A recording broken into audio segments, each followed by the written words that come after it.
تو خاک ہو ایسی زندگی پہ، خاک ایسی زندگی پہ کہ پتھر نہیں ہوں، میں کوئی پتھر نہیں ہوں جو تم جو ہے میرے ساتھ پتھر جیسا سلوک کر رہے ہو، میرے طرف بھی دیکھو، میرے طرف بھی دیکھ کے مسکراؤ، توجہ فرماؤ میرے اوپر۔ تو کہنے کا یہ مطلب ہے، تو یہ دوسرا مطلب ہوا۔ تو آپ نے دیکھا کہ غالب کس طرح سے تحداری یہ معنی غالب کے کلام میں ہر جگہ آپ کو ملے گا، میں یہ نہیں کہہ رہا ہوں ہر شعر میں آپ کو مل جائے گا، لیکن بہت ایسے اشعار ہیں جس کے دو مطلب آپ بڑی آسانی سے نکال سکتے ہیں۔ اب کسی شعر کا دو مطلب اس میں نہیں بتاؤں گا، جسٹ ایک شعر کا دو مطلب بتا کے میں نے آپ کو یہ دکھانا چاہا کہ کس طرح غالب کی یہاں تحداری مانی، اور بھی بہت سارے اشعار ہیں۔ اس شعر میں دیکھیے، کیوں گردش مدام سے گھبرا نہ جائے دل، انسان ہوں پیالہ و ساگر نہیں ہوں میں۔ جو کوئی پیالہ و ساگر ہوتا ہے، یعنی کہ شراب کا وہ پیالہ جس میں شراب ڈال کے لوگوں کو پلایا جاتا ہے، تو ایک ہی کپ ہے یا ایک ہی پیالہ ہے اور اس میں شراب بھر بھر کے ہر کسی کو دیا جاتا ہے، تو وہ کوئی گھبراتا نہیں ہے، وہ کوئی تھکتا نہیں ہے۔ اب ظاہر ہے وہ کوئی انسان تو ہے نہیں کہ تھک جائے، یا کوئی جانور تو ہے نہیں کہ تھک جائے، تو وہ تو ایک بے جان چیز ہے، تو وہ کوئی نہیں تھکے گا۔ تو شاعر کہتا ہے کہ میں انسان ہوں، میں تھک سکتا ہوں، میں گھبرا سکتا ہوں، اور میں کوئی شراب ڈھال کے جو جس برتن میں دیا جاتا ہے وہ جو ہے وہ پیالہ نہیں ہوں۔ تو اس وجہ سے شاعر کہتا ہے کیوں گردش ہے مدام سے، جو مدام کہتے ہیں ہمیشہ کو، روز روز کی جو گردش ہے، ہمیشہ ہمیشہ کی جو گردش ہے، اس سے کیوں نہ گھبرا جاؤں، میرا دل کیوں نہ گھبرا جائے۔ میں انسان ہوں بھائی، پیالہ و ساگر تھوڑی ہوں جو نہیں گھبراؤں یا کہ نہیں تھکوں۔ تو اسی بات کو شاعر کہہ رہا ہے۔ اس میں بھی کہیں نہ کہیں شاعر جو ہے اپنی محبوب کی بے رخی کو بیان کر رہا ہے کہ محبوب آپ اتنا زیادہ ہمارے ساتھ جو نا اتفاقی یا اتنا زیادہ جو آپ ہمارے طرف توجہ نہیں دے رہے ہیں یا ہمیں گھاس نہیں ڈال رہے ہیں، تو آپ ایسا مت کریے، کیونکہ ایسا کرنے سے یہ ہوگا کہ میں تھک سکتا ہوں، میں گھبرا سکتا ہوں کہ میرا محبوب تو میری طرف دیکھتا تک نہیں ہے۔ چلیے آگے بڑھتے ہیں۔ کوئی ایسا بہت زیادہ مشکل نہیں ہے اس میں کہ بہت ویسا کر کے بیان کیا جائے، آسان سی غزل ہے اور بہت مطلب سامنے کے اشعار ہیں۔ ایک آدھ شعر ویسا ہو سکتا ہے تو میں تو بیان کروں گا ہی۔ دیکھیے، یارب زمانہ مجھ کو مٹاتا ہے کس لیے، لوح جہاں پہ حرف مقرر نہیں ہوں میں۔ تو یارب زمانہ مجھ کو مٹاتا ہے کس لیے، بھائی ہم کس چیز کو مٹاتے ہیں؟ جو کوئی ایکسٹرا لکھا چلا جاتا ہے، جو چیز نہیں لکھنی چاہیے وہ چیز اگر لکھ دیا گیا تو ہم اس کو کیا کرتے ہیں، مٹا دیتے ہیں۔ تو شاعر کہتا ہے کہ یارب یہ جو زمانہ ہے مجھ کو مٹانے میں کیوں لگا ہوا ہے، یعنی کہنے کا مطلب یہ ہے کہ یہ دنیا ہے، دنیا میں جو طرح طرح کی مصیبتیں، تکالیف، پریشانیاں ہیں میرے اوپر، تو ایسا کیوں ہے؟ لوح جہاں پہ، لوح کہتے ہیں تختی کو، جہاں کے تختی پہ حرف مقرر نہیں ہوں۔ مقرر ہونا مطلب دوبارہ سے لکھا چلا جانا، بار بار لکھا چلا جانا۔ جیسے کوئی بچہ کسی تختی پہ کوئی چیز اگر ویسا کر دیا کہ ایڈیشنل کچھ لکھ دیا تو اس کو مٹا دیا جاتا ہے۔ تو شاعر کہتا ہے کہ میں تو چلا جاؤں گا ایک دن، دنیا میں آیا ہوں، ایک دن مر جاؤں گا، ختم ہو جائے گی یہ دنیا ہی ختم ہو جائے گی، اور دنیا ختم ہونے سے پہلے میں خود ختم ہو جاؤں گا، میں خود چلا جاؤں گا۔ تو شاعر کہتا ہے کہ یہ دنیا پھر بھی مجھے مٹانے میں کیوں لگا ہوا ہے، یہ جو زمانہ ہے یہ مجھے ختم کرنے میں کیوں دن رات ایک کر دیا ہے کہ کس طرح سے غالب صاحب کو ختم کر دیا جائے، غالب صاحب کو مٹا دیا جائے۔ تو میں کوئی ایسا ایکسٹرا لکھا ہوا کوئی چیز تو ہوں نہیں کہ آپ جو ہے یہ زمانہ جو ہے ہمیں مٹانے کے پیچھے پڑا ہوا ہے۔ یعنی کہنے کا مطلب یہ ہے کہ یہ جو دکھ، تکلیف، مصیبت ہے میرے اوپر، تو ایسا کیوں ہے؟ یہ تو ختم ہونے کی چیز ہے تو ختم ہونا چاہیے، اور میں کوئی ایسا تو ہوں نہیں کہ بالکل ایڈیشنل لکھا چلا گیا ہوں اور غیر ضروری لکھا چلا گیا ہوں کہ اس کو جو ہے مٹا دیا جائے۔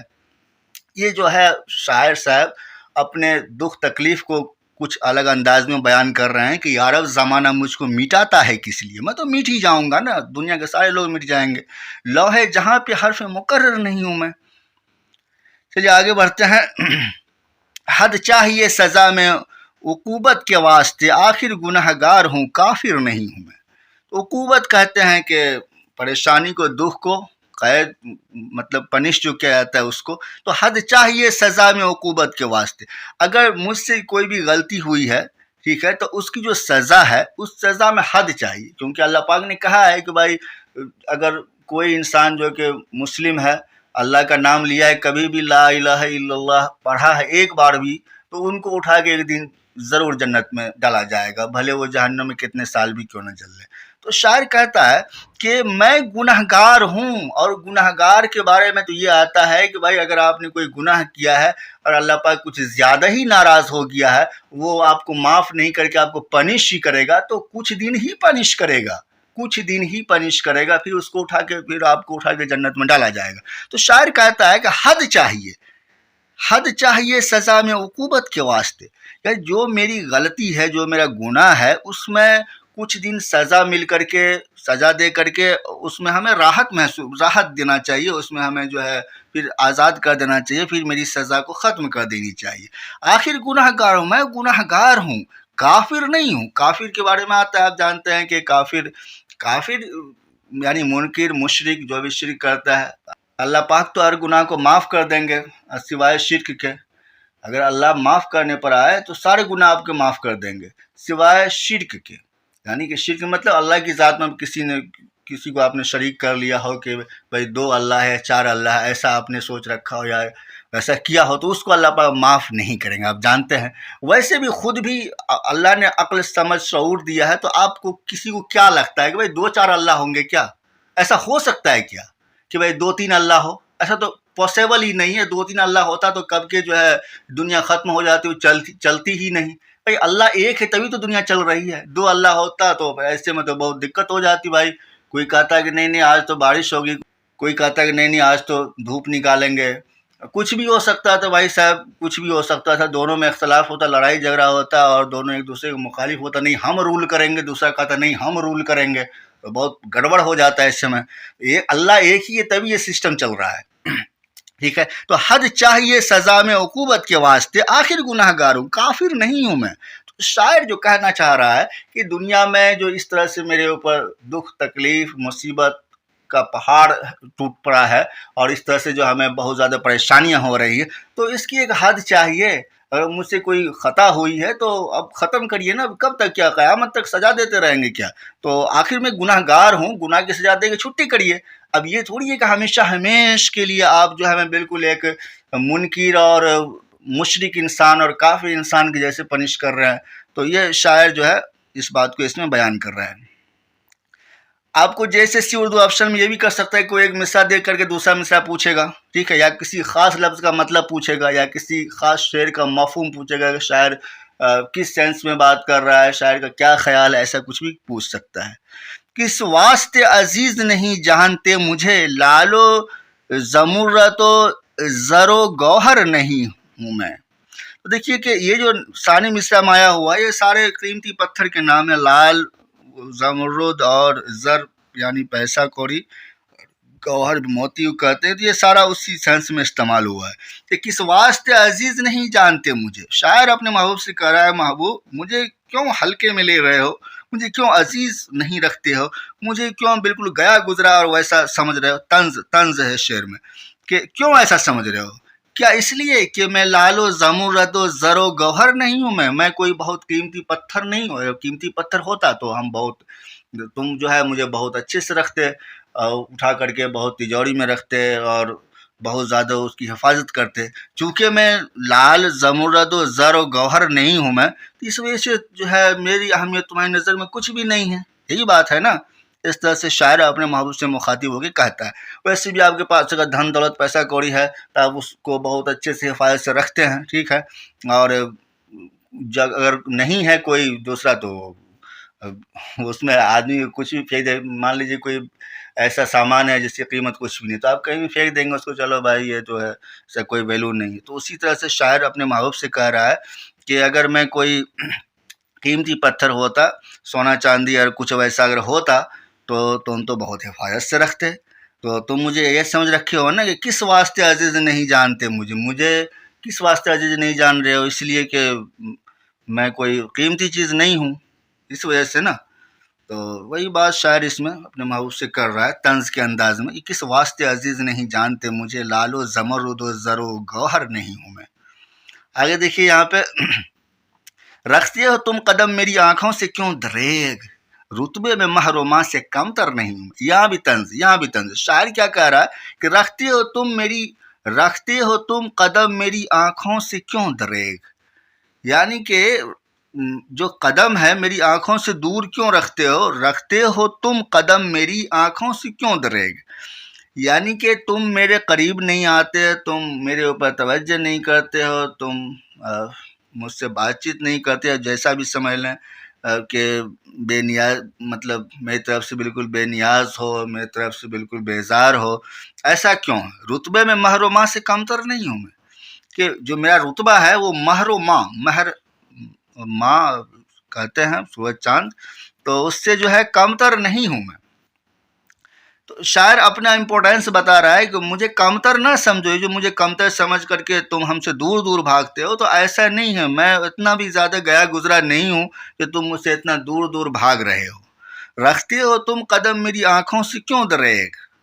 رتبے میں مہر و ماں سے کمتر نہیں ہوں میں۔ اب غالب کی یہاں شوخی ہے اس طرح کی چیزوں میں، یہ شعر میں شوخی ہے، اور غالب کے یہاں شوخی بہت زیادہ پایا جاتا ہے، آپ جانتے ہی ہیں کہ سارے عالم پر ہمیں چھایا ہوا مستند ہے میرا فرمایا ہوا، اور اس طرح کے اشعار وہ کرتے ہی ہیں، اور بھی جگہ آپ کو ملیں گے کہ ہے غالب کا ہے انداز بیاں، اور تو اس طرح سے بہت سارے اشعار ان کے یہاں ملیں گے، شوخی پائی جاتی تھی ان کے اندر، یہ خود اس کو آپ یہ بھی کہہ سکتے ہیں کہ اپنی تعریف آپ کرنا، تو یہ چیز غالب کے یہاں اور بھی دوسرے اشعار میں ملتے ہیں۔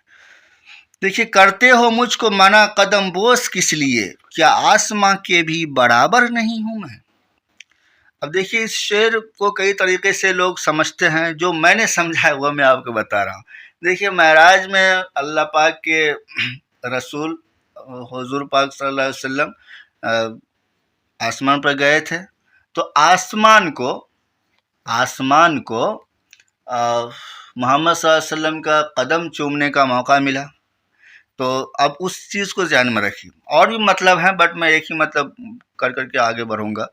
کرتے ہو مجھ کو منع قدم بوس کس لیے، قدم بوس یعنی قدم چومنے والا، بوسا لینا چومنا۔ کرتے ہو مجھ کو منع قدم بوس کس لیے، یعنی کہ اے قدم بوس، اے قدم چومنے والے، میرا قدم چومنے سے تم منع کیوں کر رہے ہو؟ کیا آسماں کے بھی برابر نہیں ہوں میں؟ کہ ہمارے نبی جن کی میں امت ہوں، ان کو تو پورے آسمان میں جتنی بھی ساری چیزیں ہیں، ساری چیزوں نے ان کا قدم چوما، سبوں نے استقبال کیا، اور میں انہی کی امت ہوں نا، تو میں کیا آسمان کے بھی برابر نہیں ہوں؟ جتنی بھی چیزیں ہیں آسمان میں، جتنی مخلوقات ہیں، جتنی پلانٹس ہیں، جتنے بھی مطلب سیٹلائٹس یا جتنی بھی ساری چیزیں ہیں اس آسمان میں، یونیورس میں، سب نے حضور صلی اللہ علیہ وسلم کا قدم چوما، اور میں ان کا امت ہوں، تو کیا میری اہمیت اتنی بھی نہیں کہ میں آسمان کے برابر ہو جاؤں؟ اور ویسے بھی اگر آپ دیکھیں تو اللہ پاک کہاں بستا ہے؟ مومن کے دل میں بستا ہے۔ جب اللہ پاک جو کہ پوری کائنات کو بنایا، اور پوری کائنات، پورا یونیورس، پورا ملٹی ورس سب کچھ سے بڑا ہے، سب کچھ سے بڑا ہے، ٹھیک ہے، اور وہ کہاں جا کے رہتے ہیں؟ وہ ایک مومن بندہ جو کہ مرد مومن ہے، ان کے دل میں وہ رہتا ہے، ٹھیک ہے۔ اس لیے کہتے ہیں کہ بھائی دل میں کینہ مت رکھو، دل میں کچرا مت رکھو، دل میں گندگی مت رکھو۔ کیوں کہا گیا؟ کیونکہ وہ اللہ کا گھر ہے، اور اللہ کیا ہے؟ اللہ پاک ہے، اللہ پاک ہے۔ تو جب آپ دل میں کوڑا کچرا، کینہ، بغض یہ سب رکھیں گے، تو اللہ آپ کے دل میں جا کے رہے گا کیا؟ نہیں رہے گا نا، کہے گا ارے یار یہ گندگی ہے یہاں، میں تو پاک ہوں، میں تو پاک ہوں، اور یہ دل ان کا دیکھو کتنا کچرا ہے، کتنا گندا ہے، تو میں کیوں ان کے دل میں رہوں؟ تو یہی چیز ہے۔ تو کہا گیا کہ بھائی جب کائنات کا بنانے والا ایک مرد مومن کے دل میں رہتا ہے، تو کیا میری اہمیت اتنی بھی نہیں ہے، اتنی بھی نہیں ہے کہ میں جو ہوں آسمان کے برابر ہو جاؤں اور تم میرا قدم چومو؟ ٹھیک ہے، تھوڑا سا اس طرح کا شعر ہے اس میں، کہ جہاں تک میں سمجھ رہا ہوں کہ شعر میں تصوف کو بیان کیا ہے شاعر نے، ان کے یہاں تصوف بہت پایا جاتا ہے، غالب کے یہاں۔ تو شاعر کہتا ہے کہ کرتے ہو مجھ کو منع قدم بوس کس لیے، کیا آسماں کے بھی برابر نہیں ہوں میں؟ میرا اللہ جس نے کہ پورا کائنات کو بنایا، آسمان کو تو جانے دیجیے، جس نے پوری کائنات کو بنایا، وہ جب ایک میرے دل میں رہ رہا ہے، مرد مومن کے دل میں رہتا ہے اللہ، تو جو ہے میری اہمیت کچھ بھی نہیں ہے کیا؟ آسمان کی برابر نہیں ہے، ٹھیک ہے۔ اور اقبال نے بھی تو کہا ہے نا کہ کس طرح سے شعر ہے کہ ان کا مفہوم کچھ اس طرح سے ہے، شعر تھوڑا ابھی ذہن میں نہیں ہے، کہ یہ پوری کائنات جو ہے مرد مومن کے دل میں ہوتا ہے.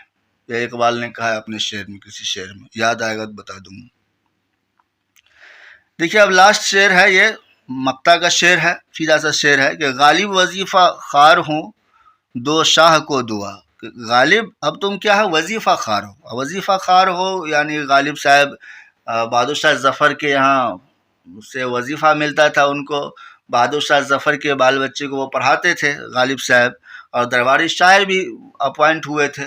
داغ دہلوی کے بعد یہی اپوائنٹ ہوئے تھے مرزا غالب صاحب. تو اور مرزا غالب صاحب کو نواب رامپور سے بھی وظیفہ ملتا تھا، رامپور کے نواب صاحب سے بھی ان کو وظیفہ ملا غالب صاحب کو. تو غالب صاحب خود سے مخاطب ہوئے کہہ رہا ہے غالب وظیفہ خوار ہو دو شاہ کو دعا. شاہ مطلب بادشاہ کو دعا دو. وہ دن گئے کہ کہتے تھے نوکر نہیں ہوں میں. تو وہ دن چلا گیا جب جو ہے آپ کہیں پر درباری شاعر نہیں تھے، وظیفہ نہیں لیتے تھے، تو اس وقت جو ہے آپ کسی کے نوکر نہیں تھے. تو آپ بڑا بولتے تھے کہ اس طرح سے بڑا فخریہ بولتے تھے کہ میں کسی کا نوکر نہیں ہوں. لیکن اب آپ ایسا نہیں بول سکتے. وہ کیوں؟ کیونکہ آپ وظیفہ خوار ہیں، وظیفہ خور ہیں، وظیفہ کھاتے ہیں. تو اب چونکہ آپ وظیفہ خوار ہیں تو اب شاہ کو دعا دیجئے، بادشاہ کو دعا دیجئے، اور یہ کہنا بند کریے کہ آپ جو ہے نوکر نہیں ہیں، اب آپ ہیں نوکر.